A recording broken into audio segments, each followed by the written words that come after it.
Alrighty, guys, welcome back to the League of Inches podcast. Very special guest today. It's a player interview series which has kicked off. And I've got, the list that I'll read out for this bloke. I might be here for a couple of minutes, so bear with me. Former Rooster, Dragon, Penrith Panther, London Bronco. You've got the Indigenous All-Stars as well, New South Wales Country, New South Wales Blue. Also NRLW Dragons, former Dragons coach as well. None other than Jamie Soward. Mate, how's things? How are you? Yeah, good. Thanks, Joel. Obviously it's been a bit of a whirlwind couple of weeks. But it's looking forward to some time off, watching the NRLW semi-finals, grand finals, and then working over the next couple of weeks, getting ready for the Pacific Champs with Fatu Samoa. So I've just signed on there for 3 years and really looking forward to hopefully creating some history with Fatu and getting them to a World Cup. Mate, there's already a couple of things screaming at me to talk to you about, just that opening few sentences. Firstly, that Samoa side and some of the talent that you're going to have at your hands and your disposal, you must be very, very excited to get into this. I know it's been a hard couple of weeks for you, but that must give you a lot of energy. Yeah, I was very lucky. Jeff Brown and the Rugby League Samoa board last year came to me with an opportunity through Shane Flanagan about potentially coaching Fatu. And it was a whirlwind trip to Papua New Guinea. We played Fiji. And I didn't really know a lot about the Samoan culture, but also the players who was Samoan in the NRLW and Harvey Norman and BMD competition. So last year happened really, really quickly and we got a squad together and I was very grateful to get an opportunity. It was exciting. Kyle Stanley is one of my best mates. He's the assistant coach. Frank Pritchard is one of my very close mates. Those guys jumped on board with the success off the back of Toa Samoa in the World Cup the year before. And pretty much from there, we won the test match last year, which was the first win in 15 years for the country on the women's side. And from that grew more excitement. I love the week in camp. I love the fact that I got to share another culture, being a proud Indigenous man. And then the negotiations started kicking off, and that's where we're at the moment with 3 years and hopefully carrying us through to the World Cup with a squad that's littered with NRLW talent. And I think the big thing that you're going to see, but when I got the job, Joel, I rang Niall Williams, Guthrie, and spoke to her about, I'm not Samoan. I don't pretend to, I'm not going to go out there and disrespect the cultural stuff. My job is to come in and coach footy and help us win. And it was a partnership with her, and without her, none of this would have been possible. The squad we've got this year is very different to the one we had last year, but there's an immense pride that comes with being able to say that I'm the coach for Samoa or Fatu Samoa as a country, and I know the prestige that comes with that. So I'm just really excited. I've got great people around me. I've got great staff, and off the back of the relationship that Niall and I built, we've been able to recruit some of those girls that will potentially dual heritage through New Zealand and Australia and get them across to come and play for Fatu this year, which is really, really exciting. It's a very exciting time for, I think, international. I know there's a lot of headlines at the moment regarding that Ponga situation, but I feel like in general, and it's happening in the men's game and the women's game by the sounds as well, where those players who are eligible for both either New Zealand and the Samoa or Tonga or the like are choosing to go towards the Samoa or Tonga and represent their backgrounds. It's really, really exciting, and it's great to hear that that's happening. You mentioned Niall Williams, and she put a question in which I'm sure you've already looked at and read. You've already answered a lot of it. So I'll just ask you the back part of it. What has the experience with the team given you, any learnings that you'll take forward in life or coaching moving forward for yourself? Yeah, I think by nature, I'm a very intense, emotional person. And the one thing that I learned last year, and I've known for a long time, is that Polynesians are completely different in terms of intensity and emotional kind of stuff. You can't potentially push the button the whole time. And last year, there was a sense of patience that came around my coaching style, and I reckon that benefited me a lot, which is why we had success. I was able to lean on those players a little bit more, and the short, intense preps probably suit me, in terms of being a young coach and learning along the way. But I got a sense of pride seeing those girls talk about their cultural stories, talk about their history, and a sense of belonging to a different group that, for me, as an Indigenous man, I'd been in all-star camps, but I got a sense of pride and patience that will help me, when I do go back into coaching, and I will go back into coaching at some stage. It's sort of in my blood, but I probably got a sense of patience and understanding around different preparations and the way that some of the older girls prepare, but also some of the younger girls and how they're coming into young womanhood and expecting to represent their culture and how much it means to them. It was really, really humbling experience and something I'm very grateful for. Yeah, you mentioned earlier just that the finals obviously starting up for the women's side of the game. It's a really exciting time. I think finals football's better than Christmas as a rugby league fanatic. I love it. It's great that both sides of the fence are now into their must-win games. Have you quickly just got a bit of a prediction for us? I think both games on Sunday are extremely close. I think all four teams have very good cases put forward for them to actually go through to the grand final. How do you see both games?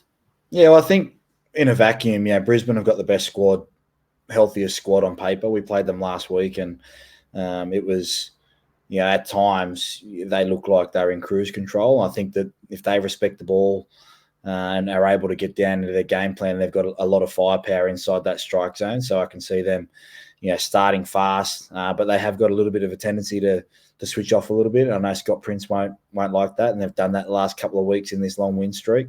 Up against the Sharks side that's really, really gritty the way they've played. They're going to miss Holly Wheeler up front, taking the bulk of those carries and also just, helping them defend against Neda Nursala and Chelsea Lenarduzzi and those older heads. So I think for the Sharks to win, they've got to really control the ball and kick well and chase well and make that back three go and get the ball. And they nearly did it a couple of weeks ago when they played Brisbane. So I think the first game is going to be really, really tight. I've tipped Brisbane.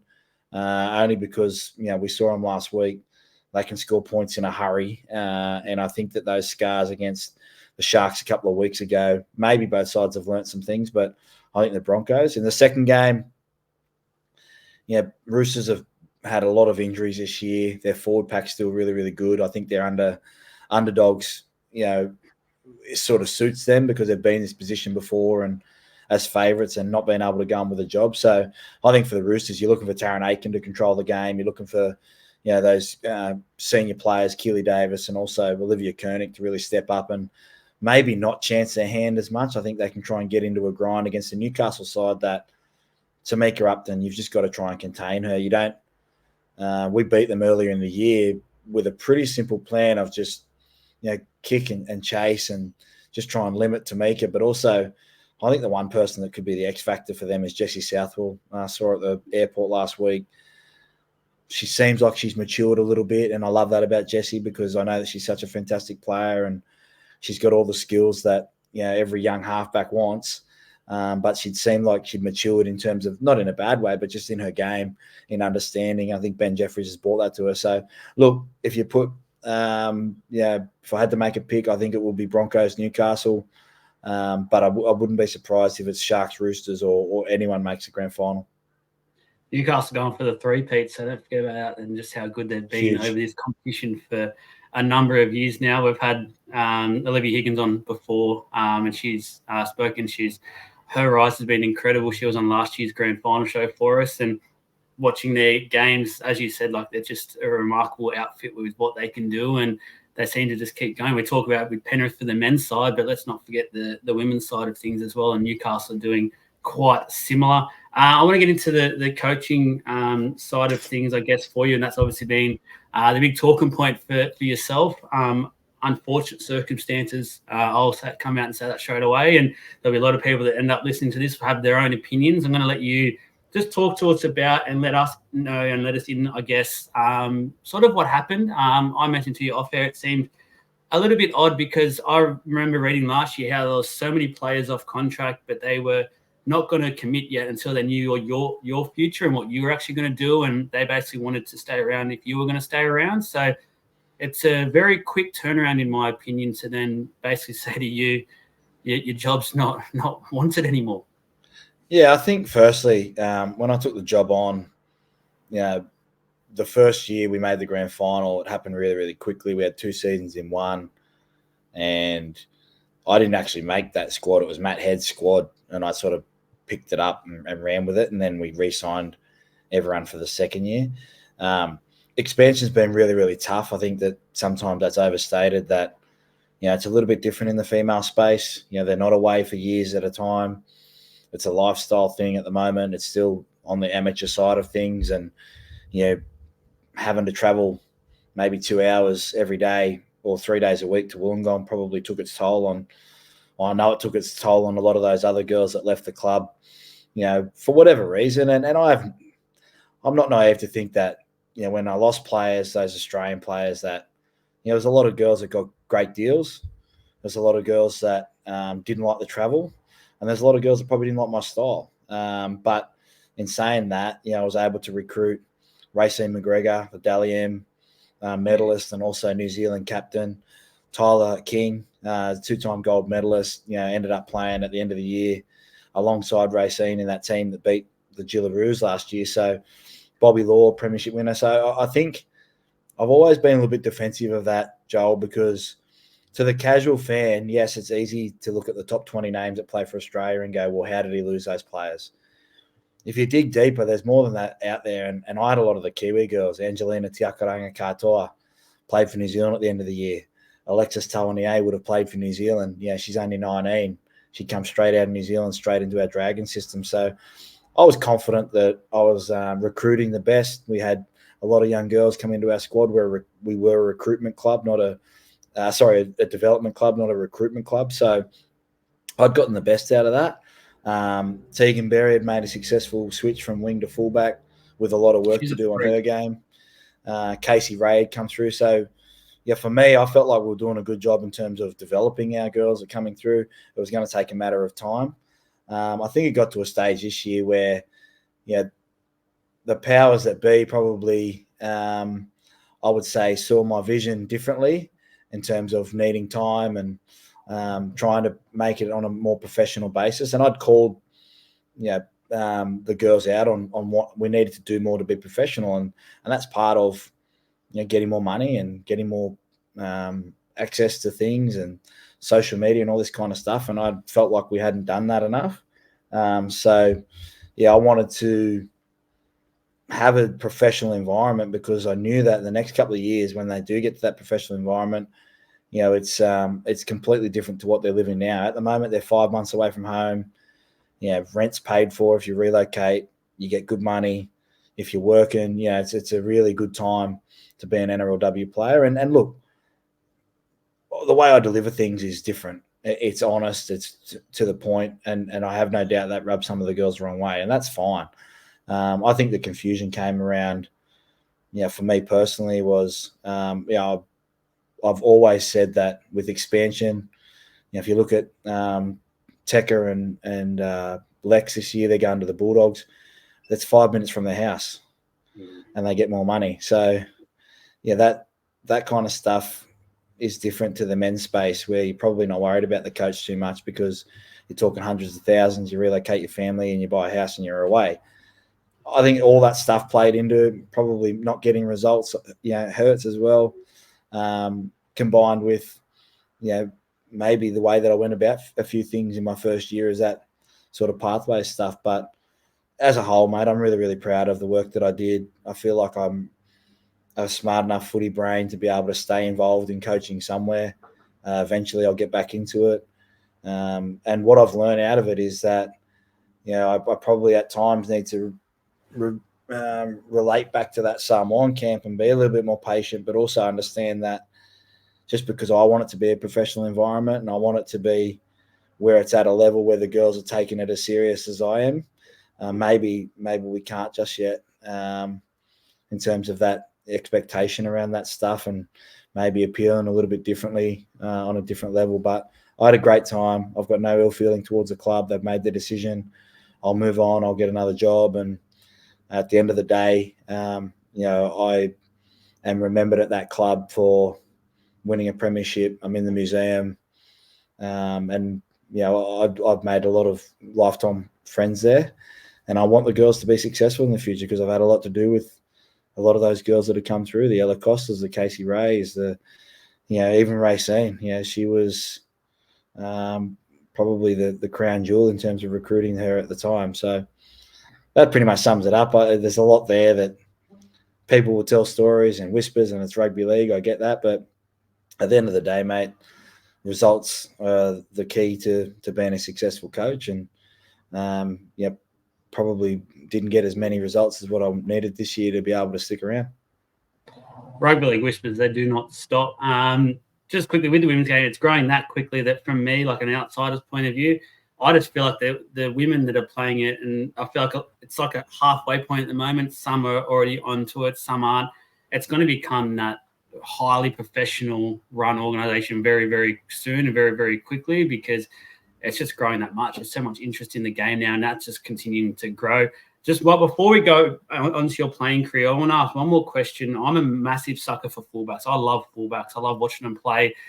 You've been able to coach, I think, one of the most exciting talents that we've seen for a long time. And I'm talking about both men's and women's game. I have a huge rap on Tegan Berry and how I've watched her sort of come through this competition. As you said, the transition from wing to fullback, which isn't a very easy transition either. Don't get mucked up with that one. But I was going to ask and pick your coach's brain. How do you coach a talent like that? Because I guess you want to let her do what she can do, but at the same time, you've also got, your structures in place that everyone likes to talk about in the coaching world. And you want to, I don't know, I'll just ask you, how do you coach a player like Tegan Berry?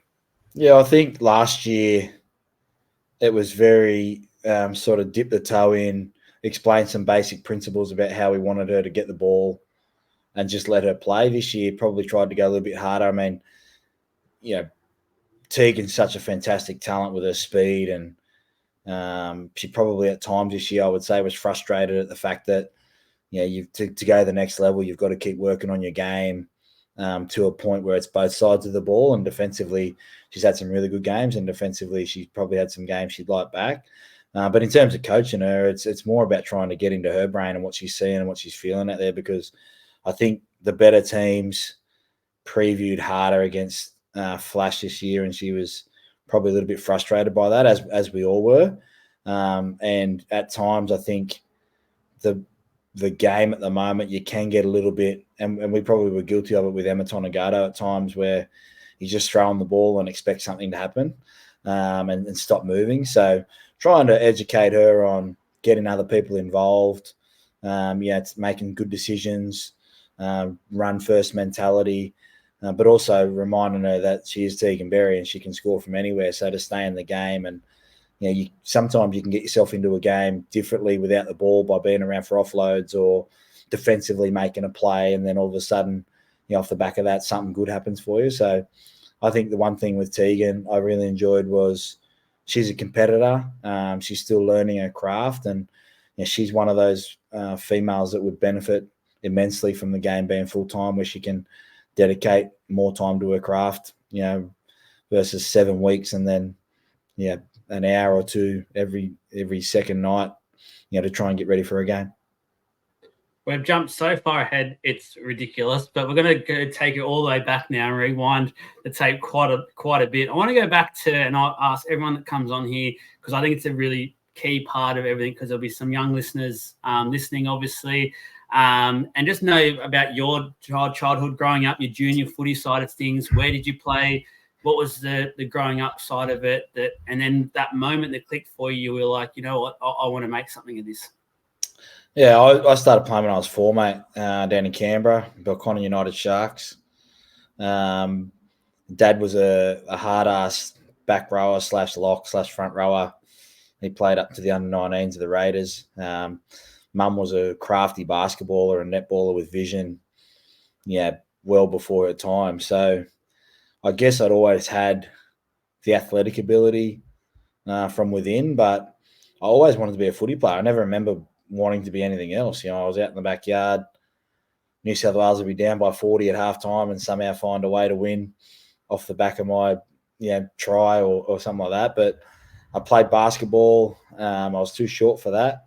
And then when I moved to Wagga, I had to make a decision, and I started playing touch in footy, and touch was the best thing for me. I've played since I was 11 pretty much, and that skill set combined with everything that I was doing at footy was something that held me in good stead. But I always wanted to be a footy player, mate. I played for the Wagga Kangaroos in Wagga, which is a famous club in Wagga, and then was coached by Michael Maguire at the Raiders that first year and played for the Yass Magpies. So it was I guess now probably not. It was a bit lucky the way that I sort of found my way into a system, but I always wanted to be a footy player. I tried cricket, I tried Aussie rules, I tried soccer, but it was always going to be rugby league. And I was lucky that I worked. Well, not lucky that I worked hard, but lucky that mum's vision and skill and all that stuff from basketball kicked in with.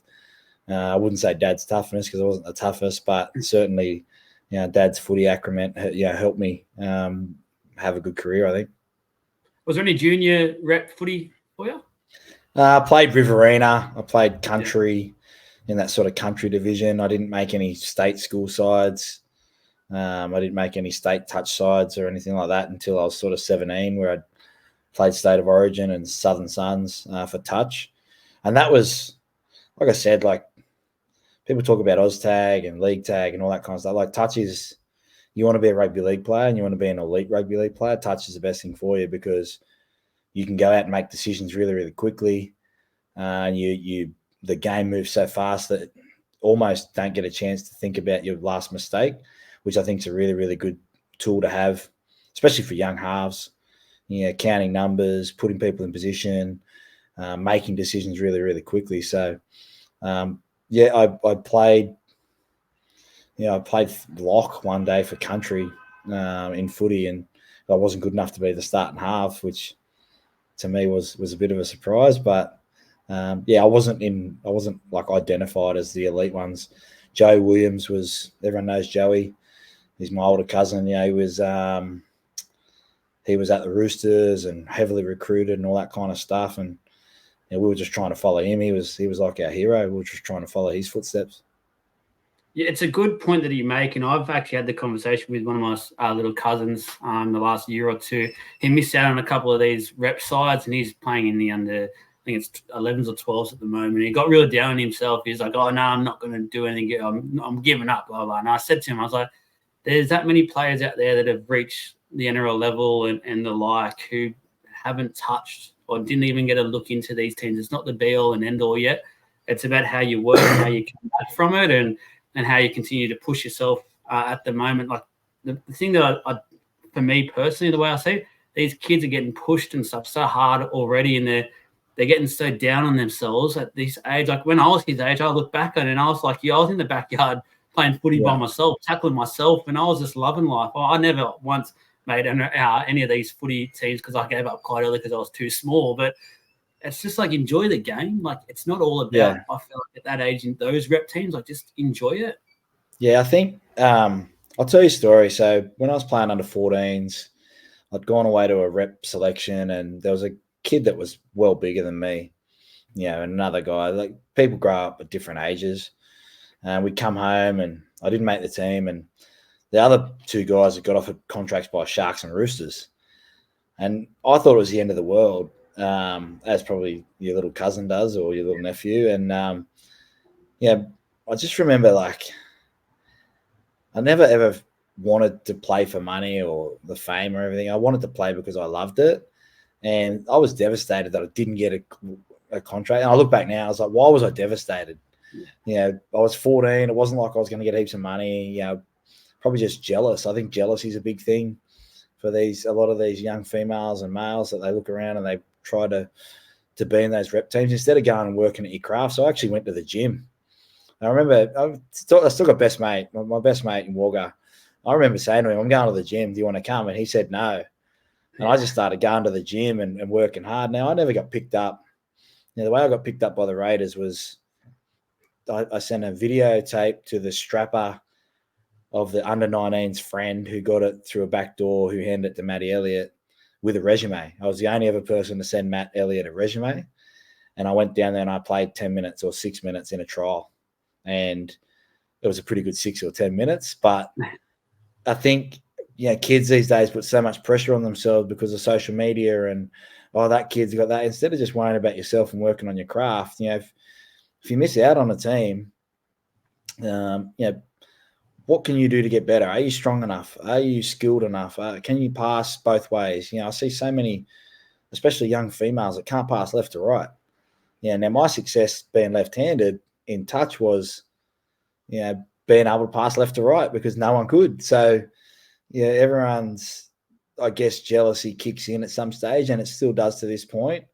But if you're a young person listening to this, think about what you could be doing better versus what other people are getting or doing it. And, if it's meant to be, you'll make it happen. The harder you work, the luckier you get. Yeah, I definitely agree with that. And I think a big play for mine that sums that mentality up at the moment, I always see watching footy at the moment, everyone loves to throw those cutout passes. And I sit there and I think there's that little pop there that will get that guy straight through that hole. And it doesn't look as flashy, but it's going to get you a better result because half the time these cutout passes don't go to work and don't work out the way they want it to. And it's sort of like that brilliant play is awesome, that flashiness, but that smarter option will probably deliver a bit more. And I just feel like that's probably a bit more of the mentality these days. Everyone wants the highlight clip. Everyone wants to be on that big YouTube clip that goes viral or something. So the younger mentality, I guess. It's the other part is, Joel, that, and I'm not having a shot at parents because everyone does it differently, but Nathan Cleary's made it really unfair for everyone. I played with Nathan in his first game, my last game, and what is he, 26? He's won 3 comps, Origin, played for Australia. Like, you're not going to be Nathan Cleary. Don't expect your kid to be Nathan Cleary. Mums are, how come my kid didn't get, just keep working hard, keep working on your skill. And like you said, the good decision, the high percentage play is something that is going to keep you around. Gus used to say to me, he said the hardest thing, because he coached me my first week at the Roosters, and he said the hardest thing isn't making the NRL or NRLW, right? The hardest thing is staying there. Yeah. And that put it in perspective because you fight and scrap your whole life to get one game. And I was lucky enough to play 215. Yeah.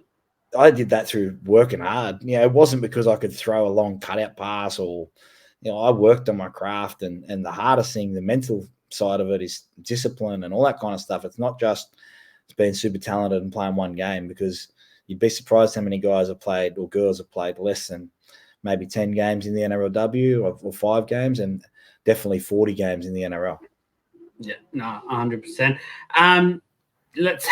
You were classified, I guess, as a Roosters junior. I say that because people don't think they actually. No, you weren't?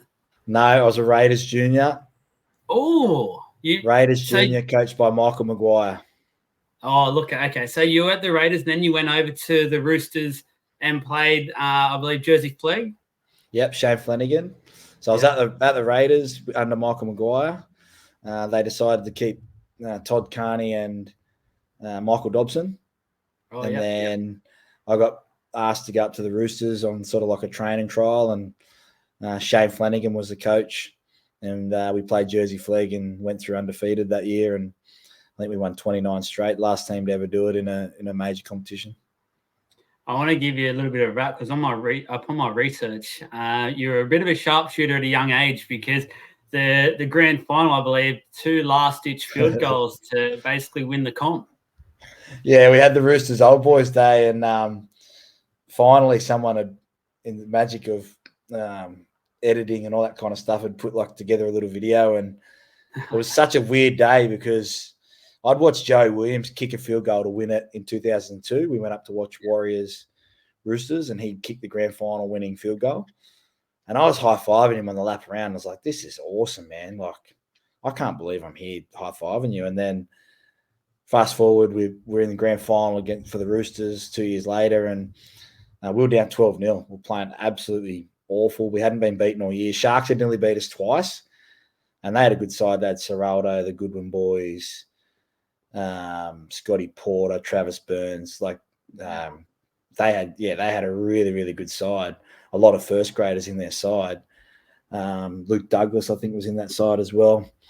And they had a really good side, right? And we came out after half time, we scored 12-6, and then we scored 12-all. And then the first field goal, I knew I was kicking it. I probably didn't realise how far out it was. Excuse me. And then we went down, and they kicked it, and then they nearly scored in extra time. But it was back in the days where in grand final days, you have in-goal touch judges to save time for TV.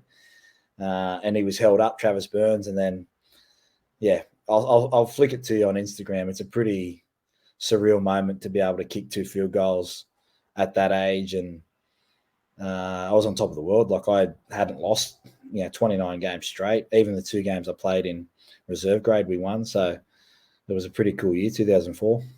Send it through, please. What about for your team? Was the sombrero out very early at the Roosters? We only had like we had a really good side of young, talented guys.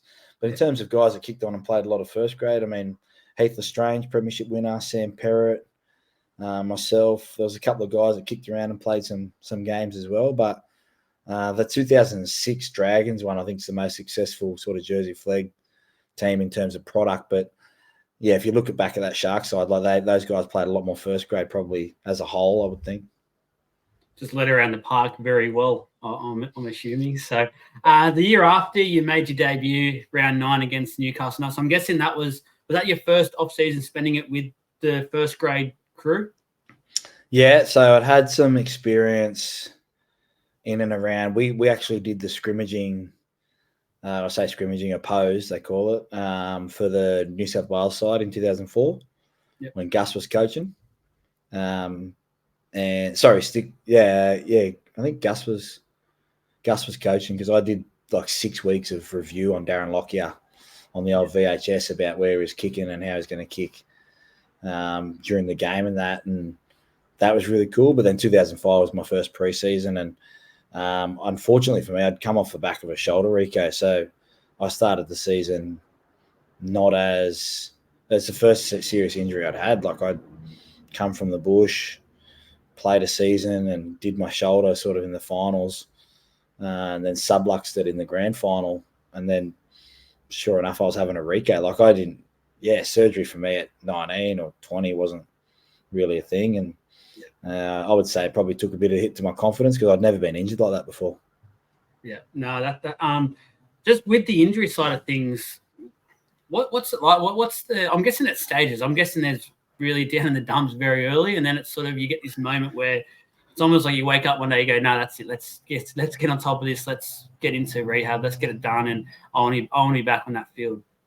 Yeah, I mean, I've had an ankle reco, shoulder reco,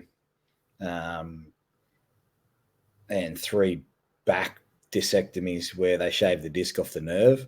That was probably the hardest one. I think when you're in that competitive mode, you want to get back out there. And, luckily for me, I wasn't any long-term, like 12-month ones, but you do recover a bit quicker because of your body and your mentality around that stuff. And I think, a lot of guys that go through that repetitive stuff, they know how hard the journey is, but you do go through it mentally. I have no doubt about that. I think, with my back, I was a little bit older. I wasn't sure where my career was sort of going, and I needed my back to help me kick. That was my strength, and I don't know, looking back, if I handled it as well as what I could have in terms of not only recovery, but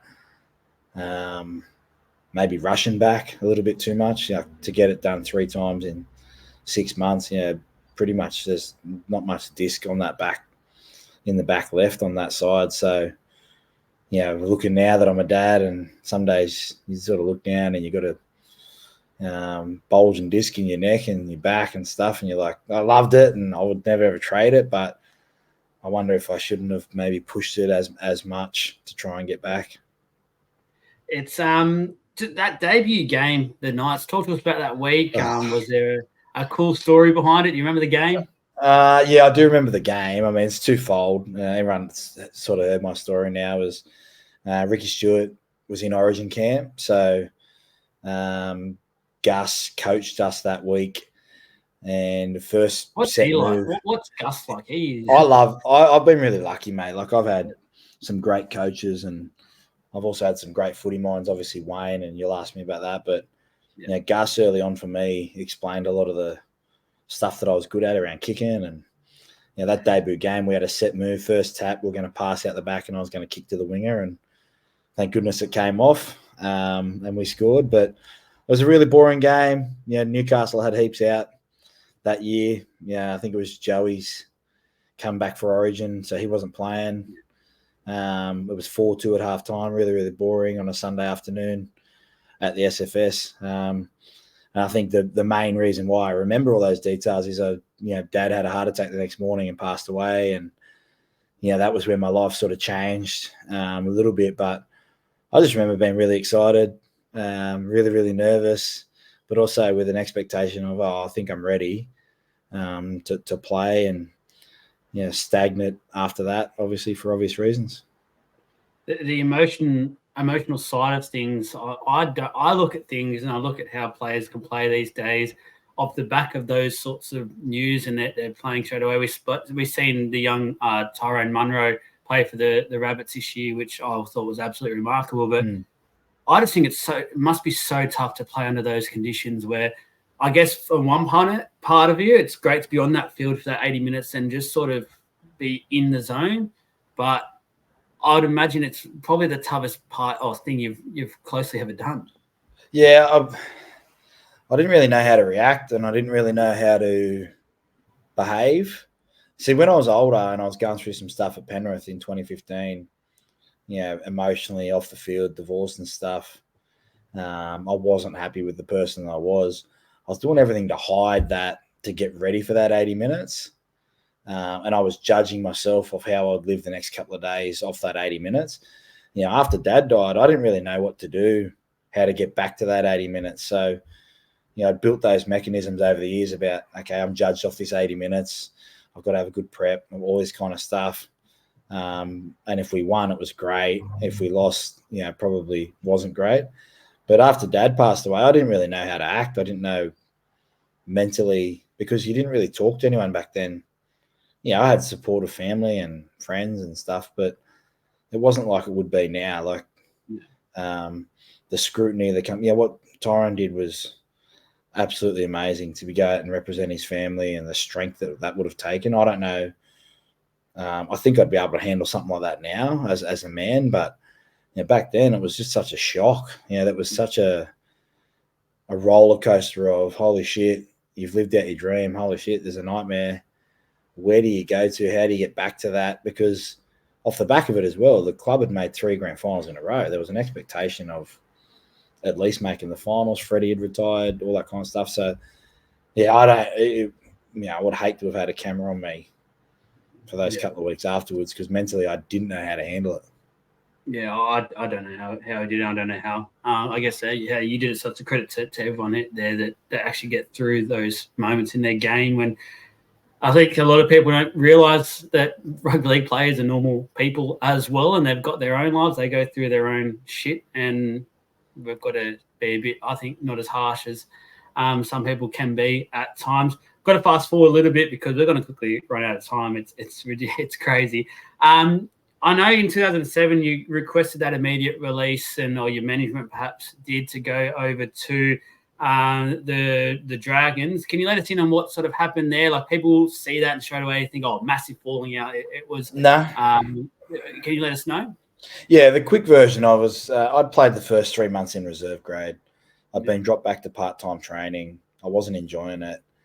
Dragons needed a half. I played 1 game for the Roosters at Shark Park. Minicello kicked the field goal, and I'd already agreed to go to the Dragons to get an opportunity to play. And I've always publicly said that Chris Anderson, I probably just wasn't his style of player, and he wanted me to stay in the end because we'd obviously won, and I'd forced my way into the side. But I'd already made my decision to go to the Dragons, and Nick Politis didn't stand in the way of that, and I've always thanked Nick for that. So I'd done a handshake with the Dragons, and I was on my way to the Dragons. It wasn't any ill feeling at the club. I just was on good cash and part-time, and I wanted an opportunity. I felt like I'd earned an opportunity to be the halfback, and I think that year, they'd gone with Josh Lewis, they'd gone with Mitchell Orbison, and I felt like I was probably ahead of those guys in that position. Mitchell Orbison's a great utility, one of the best utility players ever, and Josh had an outstanding career coming through. But I felt like as a half, I deserved an opportunity, and that's what the Dragons were going to give me. Talk about the Dragons. We'll have a lot of Dragon deals, and we actually haven't even touched on the Dragon side of your career yet, which I will get to now. I want to ask you one question, though, and it relates to both the Rooster side of it and the Dragon side of it. I want to talk about Anzac, that clash, and it just is such a special clash. And I'm a neutral fan, but it gives me goosebumps every single year that I watch it. And what is it like playing on that day, and where do you rate it? Because for me, and how the players react both emotionally and what's part of that whole week build up, I feel like it's rated right up there in terms of on the calendar and just being a representative type style of game. Yeah, you're exactly right, Joel. It's a finals atmosphere come early in the season. It's one that you circle your calendar. We were lucky. I think we won 5 out of 6 when I was there. The build up, the excitement levels. I think I played in the last game in 2008 when the fighter jets flew over at Olympic Stadium, which was really, really cool. But the best part is hearing all the stories of sacrifice and mateship, and because the Australian sports culture is a lot different to the American sports culture, where it's individualized, it's money, it's big contracts, it's personal brand.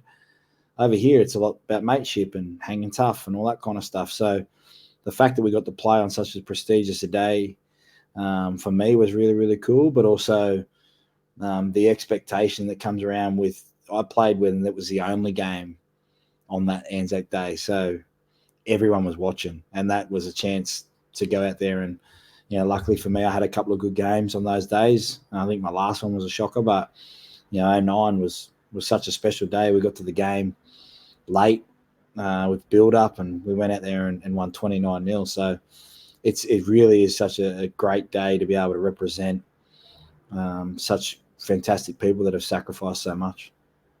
I'm guessing it's one of those ones where there's not as much training and more listening, and a lot of which is not necessarily bad, especially midway through the year almost. It's probably nice and refreshing to have that week where it's really building mentally and emotionally side of it, and get away from the training paddock for a couple of days. The other part is, I think I might have played one on a Wednesday, so you got a couple of days off to enjoy the weekend, which was great. A bit of 2 up and the like. Obviously, the massive talking point for the Dragons side of it is the premiership, but I want to talk about the years before that. Obviously, the Dragons built up this remarkable team. Started with Wayne Bennett coming along, signing for the club. But I want to talk the playing group. There was some really tough forwards. I think some of the toughest forwards to play the game in some time. They were just those no-nonsense sort of forwards, which I'm guessing the halves like yourself, Ben Hornby, etc., would have just loved to play behind. And then the backs, there were just some flashy, classy backs that, again, probably been some of the best backs that have played the game in some time. So obviously you probably all felt that this was a group that could do something really special. But to be fair, in the build-up, the few years before the premiership, that label was tossed around a lot in terms of the unfortunate, the chokers tag. Did you feel it start to really bubble on the pressure being at that club and not delivering on that premiership? Was it really the pressure building and something that weighed heavy on you guys as a playing group? Oh, I think, like, in a vacuum, the 05-06 teams were stacked. They felt like they probably should have won a competition in those years, and talking to those guys, you can see why. They had, I think at one stage, they had 13 rep players within their 17. When I'd come to the club, there wasn't an expectation until after 09. We'd finished minor premiers. We went out the back door, and I didn't really feel any pressure until after we lost that game against Parramatta. 1v8, second team to do it. Then I started to feel the pressure of expectation around, holy shit, like, we're going to miss an opportunity here. But to Wayne's credit, like you said, those guys, the Hornbys, the Dean Youngs, the Ben Crays, the Matt Coopers that had been around, for them was probably feeling more the pressure. But I was a young guy who just finished minor premier, Dally M5A of the year. like I didn't feel any extra pressure because I knew I was in a good slot. But the next year, I honestly, like this will sound a little bit arrogant, I don't think we felt any pressure up until that first game against Manly was probably the only time where I felt a little bit tight of, okay, we've been here before. We started tight that day. We've been here before. We know what we need to do, but we just need to get through this game. But other than that, like I don't really remember any pressure. It was more going to that Tigers game, the semi-final. There was a lot of build-up from those older guys that the Tigers had knocked them out in 05 where they probably should have won the comp, the Dragons. So I just remember going to the game really excited and, going through my routine. And I was lucky enough to come up with a play, at the end of the game to help us win. But the chase from Dean, all those little moments, I think there was no real pressure though. Externally, there was a lot of pressure, but internally, we knew we had a good side. It was probably one of the most no frills side, I would say, of the modern era in terms of just worked hard for each other, and we didn't really have that like elite top big name. They were big names. Darius Boyd should have been the Dally M winner that year, in my opinion. But in terms of like a Greg Inglis or you know what I mean. So I think the pressure comes from within, but we performed up to that, our standards, and Wayne sprinkled his magic and we get a ring. You talk about Wayne, and we hear a lot about the man himself, the myth, the legend, the aura that he carries. And you mentioned earlier you've been lucky to be coached by a number of these really high caliber quality coaches. Very lucky to do so. Did he change in the process of that 2010 year as it got closer and closer? Did you notice anything that I've heard a lot of past players when they speak about him, they say the bigger the occasion, he actually probably says less. And it's sort of more so just on the players knowing how good they are and what they are able to do. Is that probably the case for you guys in that year? I think he had the uncanny knack of understanding the situation before it was going to happen. Like grand final day, everyone's heard the story about team walks, and we camped in Bondi for the grand final. We're at the Swiss Grand at Bondi, and I remember saying to Wayne, like, what the hell are we doing here? And he said, I've won 6 grand finals here, young fella. And I was like, okay, that's good enough for me. Like, he knew how to adapt to the situation, make everyone feel calm. Grand final day, it was raining, so we ended up playing like Chinese whispers in a circle in the team room. We went a different way to the ground. We got there a little bit later so that we just weren't overawed. Like, he just knew how to speak and control the situation with such calmness that it made you realise to be more present and be in the moment. Grand final day, we're down 8-6, and he comes in and just says, that's not the Dragons out there. I don't know who that is. The best part about this is that's not who we are. All we have to do is win the second half. And I legit just like smirked. I was like, thanks. Of course we got to win the second half. You know what I mean? But it had that was before he said anything technically about coaching and, anything. That relaxed everyone. Was like, okay, this isn't who we are, but how do we get back to our plan A? How do we carry on from that? And that gave everyone a sense of calmness, and he understood that probably better than most. Does he have a blow up in him? I've never. Yeah. He does it subtly though. So, what would happen is on Monday you walk in and you judge yourself on your game out of 10. So you would write down. I mean, 1 week Darius came in. He definitely played a 10 out of 10. I think he put 8 or 9 or something like that, and Wayne scrubbed it off and put 10 in. But there'd be other weeks where, because you always underscore yourself, so I think I may have played like probably a 5, and I gave myself a 5, and he marked me down to a 3. And he just said on the sheet, because you get this sheet with his summary of what you think. So when you get the sheet, it's got your stats that he values, and then a comment. So I might say, Joel, who was that out there? But for mine this week, it said, I don't know who that was in the 6 out there, but it wasn't Jamie Soward. And then so you read yours first and you sort of look around, and then you hear the snickering from other players because they can all read the comments that the coach leaves. So he had blow-ups in him, but he also had ways of like I remember when he nearly dropped me out of Origin. You know, him and Ben Hornby and Dean Young said, "You're just not playing yourself. We've lost 4 in a row." Yeah, and I went home and I turned up next day and I said, "I'm playing, mate." And he's like, "Good." So that was it. Like he just wasn't like, "Nah, mate," you know, or "Yeah, good." You know, that's what I want you to get back to. He said, "Good, right? I get your boots on." Like it wasn't. He knew what I needed. He knew what each individual needed, whether it be a spray or a cuddle, and yeah, that was why I responded to him. Are you shocked he's still going? No. He'll just keep going. He'll just keep going, mate. He loves being around the boys and everything that comes with that. I mean, I went last year. This is Wayne Bennett, but we're coaching.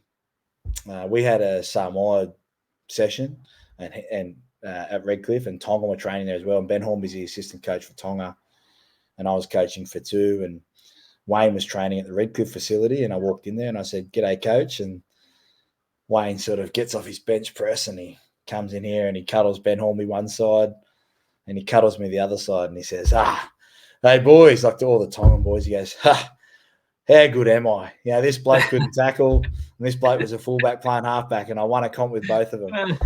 And I was like, I said, "Mate, I saved your career." I said, "Yeah, after that you haven't won one." So, but he just, he's always been that person that you can turn to. And I don't talk to him much at all. But when you see him, you feel like you haven't missed a beat, which is great. That grand final day, winning the comp, talk to me about that night. Talk to me about the crowd. Talk to the Dragons fans. I think a lot of people forget just how passionate and how big that fan base is. And that at that time, I remember it, how much that fan base had built up and how many people got around you guys. And it would have been quite a phenomenal night to be part of.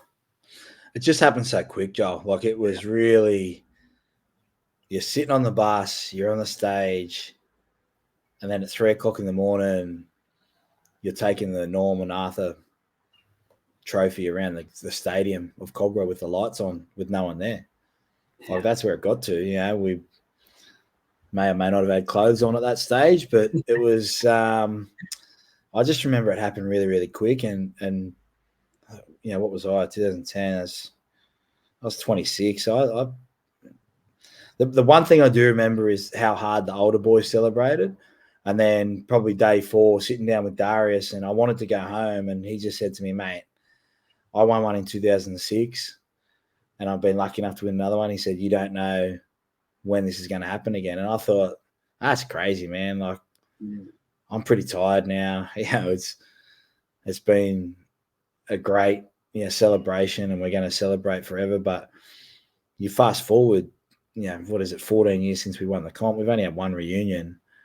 And when I probably didn't celebrate it hard enough. I probably celebrate it harder now at lunches because I am retired, but it just happened really, really quick. We do have the Dragons do have a passionate fan base, and they crave success. But, you know, like other clubs, you know, right now, Penrith and Melbourne and Roosters have made it unfair for everyone. Yeah, no, I agree. We're going to run out of time, so I'm going to quickly just ask one question more about your career side of things. I'm going to say now, I'll get you on again at some point. We'll talk about more for sure, mate. side of things and that sort of thing. But I want to talk about 2013, which seemed, when I looked back at this, it seemed to be a bit of a weird year for yourself. And I want to know how you wrapped your head around things, because you were in New South Wales Cup, you signed with Penrith, but then the Dragons wouldn't give you a release, and then you had to go over to London Broncos, I believe, for the remainder of the year, and then went to Penrith the year after. What? I think I'm already confused myself. What happened?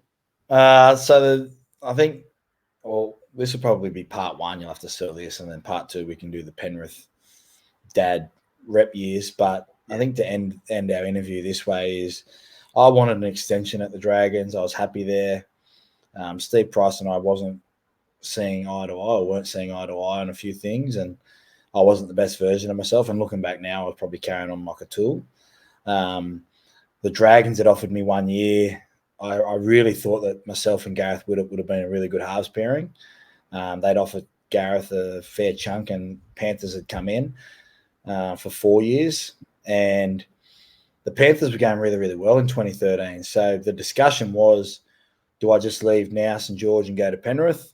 And then Gus said, look, you're probably not the best version of yourself. If you come over now and you don't fit into their system straight away, like, it's going to be a long 4 years for you. So we decided that I would go to England, and I got a chance to play under Tony Ray, the old North Sydney hooker. And it was the best thing for me because I came back with a bit of a chip on my shoulder.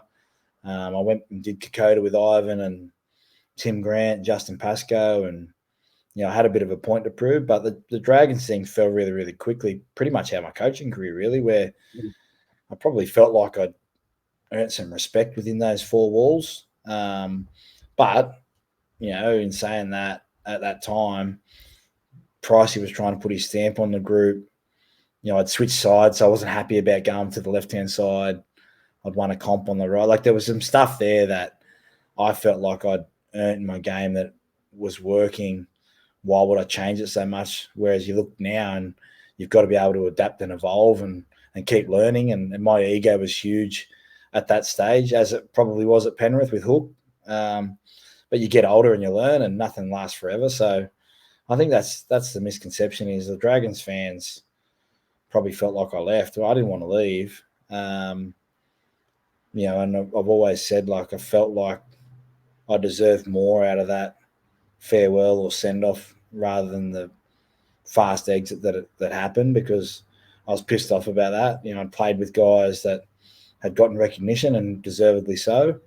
But, it was a weird time. I was looking to secure my financial future. And, like I said, I think myself and Gareth would have been a very good halves pairing. Yeah. No, I don't think there's many out there that would disagree. Look, guys, you mentioned there'll be definitely a part two, and that's when I'll start to talk about more of the Penrith side of things, the dad life for yourself, the London Broncos, the rep side of that will be part two of everything. So just quickly, a couple of the fan questions that did reach out. A footy player you looked up to growing up, and what impact did they have on your career? I get in trouble for this all the time.